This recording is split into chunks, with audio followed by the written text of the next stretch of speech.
할렐루야. 오늘도 새벽 아침을 깨워서 주님 앞에 나오신 우리 갈릴리 가족 여러분들을 주님의 이름으로 환영하고 축복합니다. 오늘 이렇게 요한일서 3장을 살펴봤는데 이 안에서 어떤 하나님의 뜻이 있는지 함께 살펴보기를 원합니다. 먼저 이 배경을 보면요, 하나님을 대적하는 그런 엄청난 숫자의 사람들이 판결 골짜기에 직결했음을 알 수가 있습니다. 이제 곧 하나님께서 주를 대적하는 그런 세력들을 모두 심판하실 것입니다. 14절에 판결 골짜기에 여호와의 날이 가까이 왔다라고 나와 있습니다. 여기에서의 여호와의 날은 여호와 하나님께서 온 세상을 심판하시는 날을 가리키고 있습니다. 이때 어떤 일이 벌어지는가 하면 15절을 보니까 해와 달이 어두워지고 별들이 빛을 잃어버리게 된다고 나와 있습니다. 해와 달 그리고 별이 빛을 잃는다는 것은 우주적인 그런 차원의 그런 대격변이 일어난다는 것을 의미합니다. 이러한 전 우주적인 변화에 대한 예언은 요한계시록에도 그대로 나타납니다. 따라서 요엘서에 기록된 이 여호와의 날은 단순히 어떤 구약의 사건만을 이야기하는 것이 아니라 예수 그리스도께서 다시 오시는 날, 그때 일어날 최후의 심판을 의미하는 것으로 해석할 수 있습니다. 하나님께서 온 우주를 심판하시는 날, 하나님을 대적하는 모든 세력들은 멸망당하게 됩니다. 16절을 보니까 하나님께서 목소리를 발하시니 온 하늘과 땅이 진동한다고 이야기하고 있습니다. 여호와의 날, 그 날이 임할 심판은 그 누구도 하나님의 심판을 피할 수가 없습니다. 모든 사람들이 심판 속에서 죽어가지만 구원을 받게 되는 그런 존재들이 있는데 바로 주님을 따르는 백성들입니다. 16절에 함께 읽도록 하겠습니다. 16절의 말씀입니다. 여호와께서 시온에서 부르짖고 예루살렘에서 목소리를 내시리니 하늘과 땅이 진동하리로다. 그러나 여호와께서 그의 백성의 피난처 이스라엘 자손의 산성이 되리로다. 아멘. 하나님께서는 심판 가운데서도 주님의 백성들을 지켜주시는 그런 피난처가 되어주십니다. 하나님께서 자신을 대적하는 자들에게는 두려운 벌을 내리시지만 동시에 자신의 백성들에게, 즉 자신에게 속한 백성들에게는 크신 은총을 베푸시는 모습을 볼 수가 있습니다. 하나님께서 피난처가 되어주신다는 것은 그가 온 세상을 심판하실 때 주의 백성들이 피할 수 있게 안전하게 보호해 주심을 의미합니다.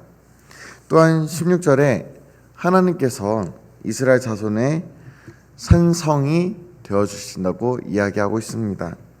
여기서 산성은 외부로부터의 그런 침략을 완전히 막아낼 수 있는 막강한 요새를 의미합니다.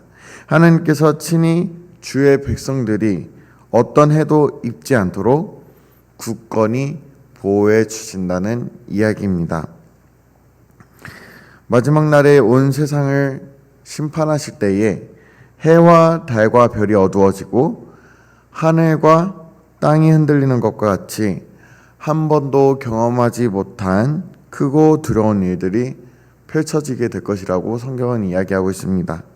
그러나 주 예수 그리스도를 믿는 자들을 하나님께서 친히 피난처와 산성이 되사 주의 자녀들을 보호해 주시고 구원해 주십니다. 이것을 믿고 나아가시는 저와 여러분이 되길 소망합니다. 이러한 하나님의 구원하심을 통해서 백성들은 여호와 하나님의 전능하심과 자비로우심 등 하나님에 대해서 친히 체험하고 깨닫게 됩니다. 17절의 말씀인데요. 그런즉 너희가 나는 내 성산 시온에 거하는 너희 하나님 여호와인 줄 알 것이라. 예루살렘이 거룩하리니 다시는 이방 사람이 그 가운데로 통행하지 못하리로다 라고 되어 있습니다. 우리가 지금은 어쩌면 커튼 뒤에 가려져 있는 것처럼 하나님을 명확하게 알지 못할 때도 있습니다. 그러나 마지막 날이 되면 우리가 여호와 하나님에 대한 그런 지식, 여호와 하나님을 아는 것에 대해서 충만하게 될 것입니다. 물이 바다 덮음같이 여호와를 아는 지식이 온 땅에 충만하기 때문입니다. 17절에서 말하는 그런 예루살렘은 이스라엘의 그런 수도를 의미하지만 동시에 하나님께서 구원하신 백성들을 위해 예비하신 새 예루살렘, 곧 천국을 의미하기도 합니다. 그곳에서 이방 사람들이 통행하지 못한다는 것은 불신자들이, 주님을 믿지 않는 자들이 천국에 들어가지 못하고 새하늘과 새 땅의 축복에 참여하지 못하게 된다는 사실을 의미하기도 합니다. 여호와의 날에 하나님의 심판이 있은 후에 하나님께서는 넘치는 복으로 주님의 백성들에게 채워주심을 볼 수가 있습니다. 18절을 한번 함께 읽도록 하겠습니다. 18절의 말씀입니다.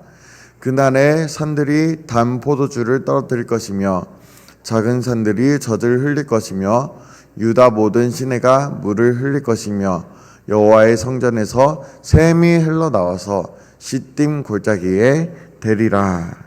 아멘. 가나안 땅의 별명이 무엇일까요? 젖과 꿀이 흐르는 땅입니다. 하나님께서는 심판 후에도 구원하신 그런 주님의 백성들을 보살펴 주시고 또 풍성한 복을 공급해 주심을 보여주십니다. 특별히 여호와의 전에서 샘이 흘러나오는 그런 모습을 주목해 주시기 바랍니다. 하나님의 성전에서 흐르는 그런 은혜의 생명샘이 흘러나오는 것은 하나님의 임재로 말미암아 이스라엘 백성들에게 복이 흘러가게 되는 모습을 보여줍니다.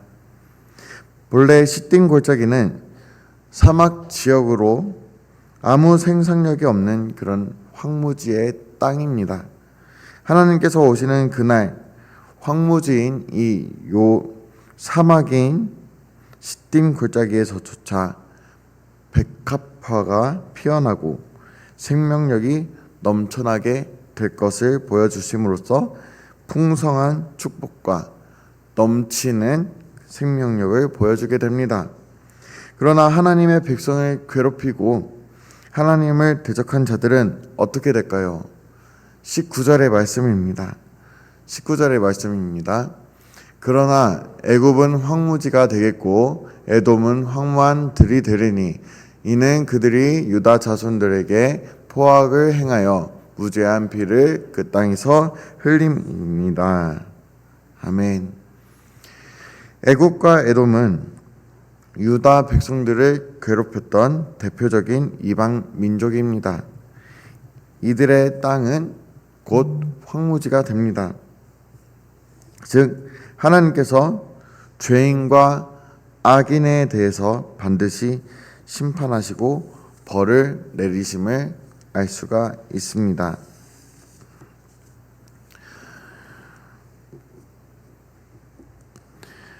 지금 이 시대를 살아가고 있는 가운데 이 세상에는 우리가 경험할 수 있는 수많은 억울한 일들이 존재합니다.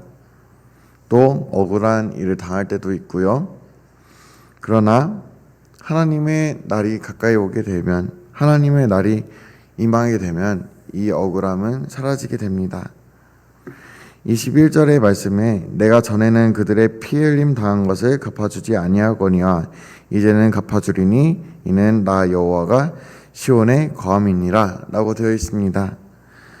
여호와 하나님께서 주님의 그 백성과 영원토록 함께 하심으로 말미암아서 이제 죄악은 완전히 사라지게 됩니다. 즉 악의 세력이 사라지게 된다는 것입니다. 악의 세력은 하나님의 심판으로 말미암아 멸망당하게 됩니다. 하나님께서 그리고 그 억울함을 경험한 주의 백성들에게 위로하시고 다 갚아주십니다. 이것이 바로 주님의 백성이 누릴 축복입니다. 오늘도 이 새벽에 하나님의 성전에서 흐르는 그런 은혜의 생명샘이 있습니다. 하나님의 은혜를 가득 안고 풍성한 생명을 누리며 살아가는 저와 여러분이 되시기를 주님의 이름으로 축복드립니다. 이 세상을 살아가는 동안에 또한 여기에서 하나님의 백성이 누렸던 이 축복을 우리가 알며 나아갔듯이 계속해서 살아가는 동안에 어떠한 시험과 환난과 유혹과 어려움이 있을지라도 그래도 끝까지 견디며 주님만을 바라보는 저와 여러분이 되길 소망합니다. 그렇게 되었을 때에 우리가 하나님께서 산성으로 지켜주신 바와 또 이겨주심과 같이 우리도 반드시 승리를 경험하게 될 것입니다.